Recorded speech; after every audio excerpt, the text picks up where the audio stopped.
Welcome to Inside Marketing with Market Surge, your front row seat to the boldest ideas and smartest strategies in the marketing game. Your host is Reed Hansen, Chief Growth Officer at Market Surge. Hello and welcome to another episode of Inside Marketing with Market Surge. Today's guest is at the intersection of AI and marketing performance. David is a growth strategist and innovator at Groas.ai, a company using artificial intelligence to take the guesswork out of ad spend and campaign performance. With a background in scaling brands through data-driven insights, David helps businesses unlock more ROI from their marketing by combining AI-powered analytics, predictive modeling, and smart automation. At Groas.ai, he's leading the charge in transforming how companies run ads, not just managing campaigns, but making every dollar accountable and every insight actionable. On this episode, we'll dive into the future of AI in marketing, why so many companies are leaving money on the table with their ad spend, and how Groas.ai is helping founders and marketers finally get control over their growth engine. David, welcome to the episode. Thanks. It's a pleasure to be here. And, we've been chatting a while. I've read up a little bit about Groas, but I'd love to hear it from you. What problem does your platform solve, and who are the companies or individuals that could really benefit from it? Yeah, it's a fair question. I think really it started off as how can we personalize Google Ads better? Like that was the first core feature that we were solving for. It's since evolved into a lot more than that. I think now what Groas is, it's essentially, you can think of it as an autonomous team of AI agents working on your marketing 24/7. That's probably where we're at now and definitely where we're headed more and more. In terms of who Groas is best suited to, initially, again, when we first started building this, we thought, oh, look, maybe e-com, because that was my background. I thought mostly e-com customers. Now it's literally been working for pretty much all sorts of business model, all sorts of niches, both at the smaller end and the bigger end. So I want to say anyone running Google Ads is the short answer to your question. Well, so tell me to the degree to which it automates. Like, is it something where I'm totally hands off on my ads, or what kinds of inputs does it require from the client? So, I would actually think of Groas as less of an actual automation tool. You could argue some of the things we're doing is automation, but for example, the first thing that we ever built was this idea of having dynamic landing page copy that matches the original search intent of the user, right? That I wouldn't call that necessarily an automation. Now, there's stuff we do around, for example, negative keywords, where we automatically block negative keywords that aren't related to your brand, etc. That's an automation. That's something where we're saving people a lot of hours a day in terms of actually going in the search term report and blocking things. That may not be relevant. But I would really like to think of it as more something where we're trying to take over the entire campaigns and just make them perform better. So we figure out what's not working well and how we can optimize it. Now, we have some set principles in general that we follow, but each campaign, each account will have different priorities. Okay, fantastic. So, just as a client of Google Ads, Meta Ads, just as a side note, but I've noticed that the cost per conversion and cost per action has gone up drastically in the last few years. Do you feel like that you've seen examples of where Groas has really helped stabilize or reduce that increase? Sure. If we didn't, then we wouldn't have a business. We're fully bootstrapped, right? So we live and die by our customers' success and them actually staying with us. Yeah, the short answer is yes. Definitely, it's a trend in all advertising. The CPCs, the cost per conversions keep going up. I think my take on this, having been involved in advertising a while, the best thing you can do is just to try get back as much control as you can in your campaigns as possible. If you just defer all that control to the Googles, to the Metas, whatever, that's when you can start to see a lot of things possibly go wrong. Yeah. Okay. That's fair. You've worked with all kinds of clients. Do you think that just being broad is the best approach, or, are there certain businesses that your product works better for? So there's definitely the startup wisdom to, when you're first starting out, really niche down on that ideal customer profile. And we did that. So initially it was like, okay, we're going to talk e-com companies, and actually in healthcare, that's like the first thing. I'm going to really niche down on this. And that's great, but what I ended up seeing is that people were coming to us from a whole host of different ends, right? We have people with really, really big budgets with Groas selling dumpsters, doing dumpster rentals, doing lead gen for all these like super niche things like dating coaches, like literally anything you can imagine. It's now become super niche. But yeah, the short answer is when I first started this out, I definitely tried to be like, okay, we're going to focus on e-com because we can solve these problems for them. But now it's Mhm. just been a case of we're just trying to help as many people as possible. Now, the second question is in terms of size of business that we target. Mhm. So when we first started off, Grass is still, I think, super new, still in its infancy in terms of as a company, as a product, etc., etc. But when we first started off, there wasn't a sign up link on the website. You couldn't sign up. It was all manual onboarding, and we were being really, really careful with who we worked with and who we led onto Grass. Right. So at the start, when we were first building the product, and it was me like working hand in hand with some really big Google Ad spenders, people who really know what they're doing, um, to sort of build out the product and get feedback, etc., etc. Now that we have this self-serve model, the average spend has gone down, but we have a lot more customers. So I'm a lot less connected to what's happening day to day. But what I'm seeing generally, right, because self-serve has only been live now for like 6, 7 weeks. What I'm seeing from all the signups that we're getting is generally it's smaller businesses who are trying to manage ads in house, but don't really necessarily know too much what they're doing. They have like a decent spend, maybe 10 to 20K. They don't want to hire an Mhm. agency because it's too expensive. So they come to Groas to try and get better results. We also have quite a few really big spenders in the 6, 7 figure a month bracket. That's what we started off with, and hopefully what we'll continue to do more and more of. So, obviously you uh, spend on ads for Grass, and I'm sure you've been using your own tool. Have you found any particularly interesting insights about your own ads, or like the best practices there? We actually haven't run any paid Okay, thing, nothing. So interesting. all of our signups, I'll tell you where they're coming from. Two things. Yeah. One, obviously, customers telling other customers, great, that's the Mhm. best way. You're doing Yeah. something right when that's happening. Two, it's actually LLMs. LLMs seem to really like Grass. So ChatGPT, Interesting. Perplexity, and that's a great place to be in, right? Um, Also Google search as well. I think if you Yeah. sign up, but pretty much all of our signups since we opened up the self-serve model like 6, 7 weeks ago, all are coming from LLMs, just saying, "Hey, look, Huh. you should check out Grass." So that's not coincidence. That's because of a lot of hard Interesting. work that we've been doing behind the scenes. But Uh-huh. that's obviously great. Now, the short answer is though we definitely will use Groas for Groas, Hmm. but only when I have a meaningful actual ad budget to spend on that, i.e., minimum I think 6 figures a month to do it properly. Okay. We're fully bootstrapped, so right now all of the cash is going into hiring more engineers to make the product as good as possible. Um, but I do hope probably nearer towards the end of the year we can get to the point where I can start going ham on ads. Fantastic. Wow. Well, that's really interesting. Now, but you do work with smaller companies that are spending like in the five figures on ads. Do you find that there are big shifts when they start using Groas, and are they seeing a percentage change in their costs typically, or is that something they could Yeah. envision Yeah, or aspire to? definitely. I mean, that's exactly what happens, and that's why people typically stick on, especially at the smaller end when Google Ads is a bit more of a tricky platform, I think, than some of the others. A lot of people don't even know what a negative keyword is when they're at the smaller end. So when Grow Ads is automatically just pushing hundreds of things to the negative keyword list for you, based on what it understands about your brand, your offer, your campaign, what's performing for it, etc., etc. The suggestions it's doing, what it's doing is typically almost always spot on.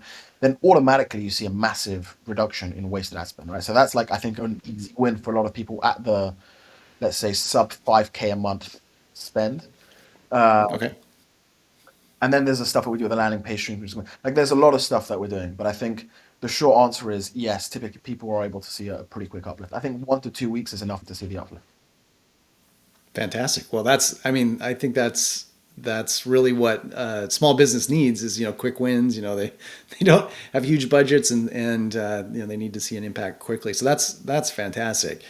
So maybe just like to zoom out a little bit, just overall on ad spend, do you see common mistakes that small, medium-sized businesses are making with their ad spend typically? Like, is there, you're very experienced in this space. Is there like low-hanging fruit that you typically catch right out of the gates? Yeah. Okay. Well, where do I start? Okay. I'll just say what comes to mind. There'll be more things that I can Yeah, miss out, but I think there's the that's first few great. things that I've just seen. I'm like, okay, wow.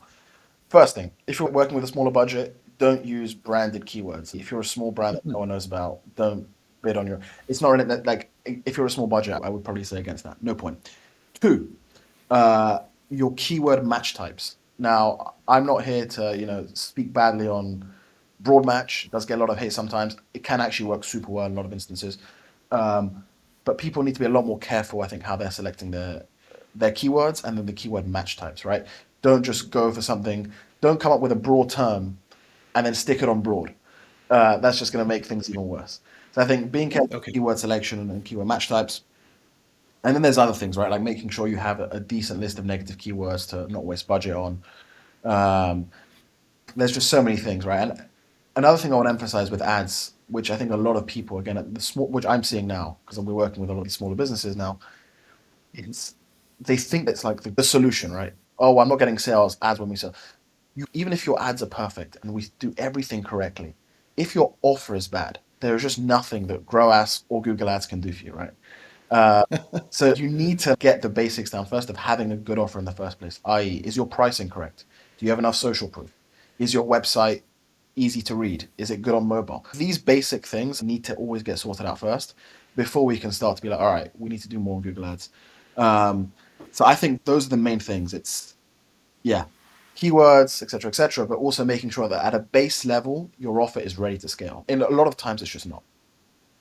Okay, no, that's really helpful. Do you find that brands are using, so the people that you're interacting with, the clients that come to you or that you've consulted with, how well versed are they on AI typically when they're coming to you? And how much of an education gap is there? We have to inform them how this works, what outputs to really embrace and what others to take with a grain of salt. Great question. It's a very big scale. Some people really know about it and like really in the mix and use LLMs daily for their own tasks already, and therefore they're like, okay, Grass, this sounds good. I'm already acquainted with it. Great. And then some people, uh, yeah, really not necessarily super up to speed with it. Um, in terms of education, I don't think I have to do too much education on that side because we try and make it as easy to understand as possible, and we're still working on that, by the way. And that's a big shift we've had to do because before we were working with big spenders who knew Google Ads really well. Now we have people who maybe don't know Google Ads really well in the first place. Then they come to grow us, so maybe that's another level of complexity they have to get familiar with. So we as a business have to work incredibly hard. Now we've made this product available worldwide to make sure that there's an easy learning curve for people. But I think generally on the topic of AI, necessarily, I'm not here talking about LLMs to them all day. It's more like what's going on in your Google Ads account. How can you optimize it? Yeah, no, that's fair. Do you think that so the AI, the LLMs, they take big leaps forward. They have frequent releases and they are getting more and more powerful, more reliable. And I assume with that, comes a lot more opportunity for your tool. So as those the LLMs that support your tool grow, you grow with them.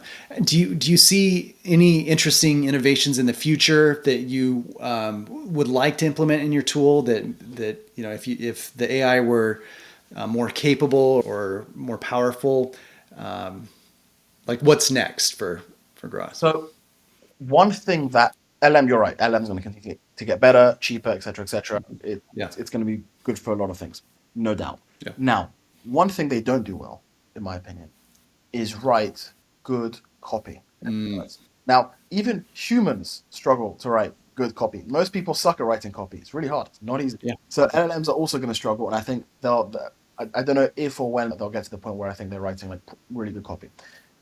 We have our own methods for doing that, not just a simple API call to whatever it is, ChatGPT, and you can try doing that. You'll see the results you get; they won't be as good. So that's on the copy side. We have our own methods. We've trained our own models for that.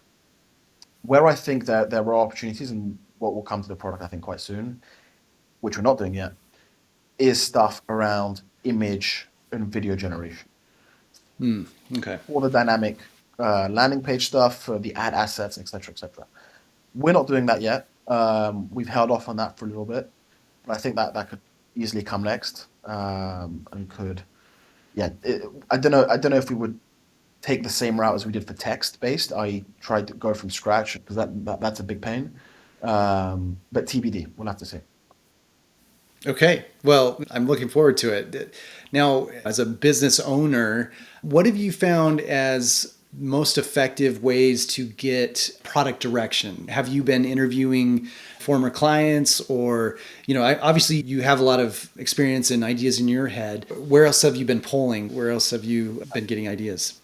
So when we first started building Grass, it came all from up here. As in, I had spent a lot Sure. with Google Ads over the years, so I knew the platform quite well. Hmm. And it was like I was building Yeah. something where I'm like, okay, this here would work for me and what I'm trying to accomplish right now.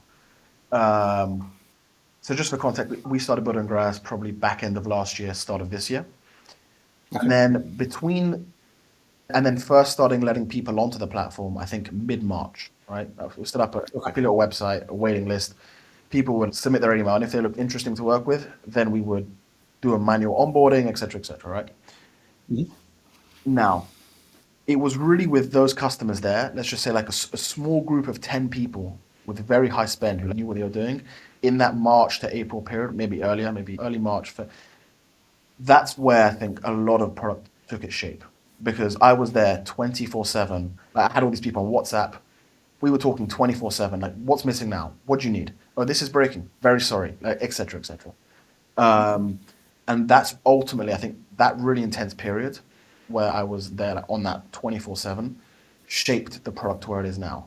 So now when I take product decisions, of course, there's still stuff coming in from the self-serve users, but it's amazing how there's a lot less comments now with so many more users than there was before, which kind of makes sense intuitively, right? But Sure. I think that period was extremely useful. Yeah, that is interesting. So currently you're doing Google Ads data. Do I know people that are in the ad space, they dabble in, Yep. I mean, obviously Meta is a huge player, but they dabble in some of these other platforms. Do you have any predictions about what's the next big thing, or, what might be the main player in a few years? Question. I mean, are we going That's to, where ad spend is going to go, which of the platforms? yeah, yeah, yeah. Yeah, Like, do you think we'll see ads on ChatGPT? Is that going to be a big player? 100%. Yeah. Yes, Yeah. that is where they're going. That's why their valuations are worth that much. It's because that's ultimately their business model. That's what it's going to be. Because it's probably the best business model ever invented, right? That these guys have. So, yeah, I think ChatGPT, all these players will start opening up ads. And Google's going to have to adapt Yeah. because Google search is going to change. That means, by the way, our business is going to change. So we're going to have to figure out how to adapt to that. But Google search is going to change to, I think, an LLM type of, like, there's no doubt about that. And that's going to change, like, the ads ecosystem as a whole. Because Google was built on keyword bidding. People are just searching for keywords, etc. Now with these LLMs, people are coming up with long queries. Where is the best restaurant near me that serves Chinese food between 8 and 9? Right, you get the idea. So Yeah. that's going to also change advertising as a whole. It's going to change, like, we're going to have to adapt as well, Groas as a company, to that. Um, but yeah, I think that's the biggest thing we'll see is all these LLMs open up ad platforms. Yeah. Well, that makes sense. Well, David, I'm excited for what's next. I think you've got a great product, and sounds like you're growing like gangbusters. So that's fantastic. If people would like to work with you, people that are spending money on ads, where's the best place to find you? Sure. So our website is groas.ai, GROAS.ai. You can sign up directly, get one of our plans, and just get going immediately. Or if you're a bigger spender, we can do a demo and walk you through. Otherwise, email contact@groas.ai. My email is dp@groas.ai. Yeah, those are the best places. Fantastic. Well, it's always nice to talk with a real expert, a real entrepreneur that's building a really valuable tool. So, like I said, I look forward to hearing more, and good luck on the continuing journey. Appreciate it. Want to stay ahead of what's actually working in marketing right now? Head over to marketsurge.io and see how we're helping businesses grow smarter, faster, and louder. That's marketsurge.io, because your next breakthrough shouldn't be a guess.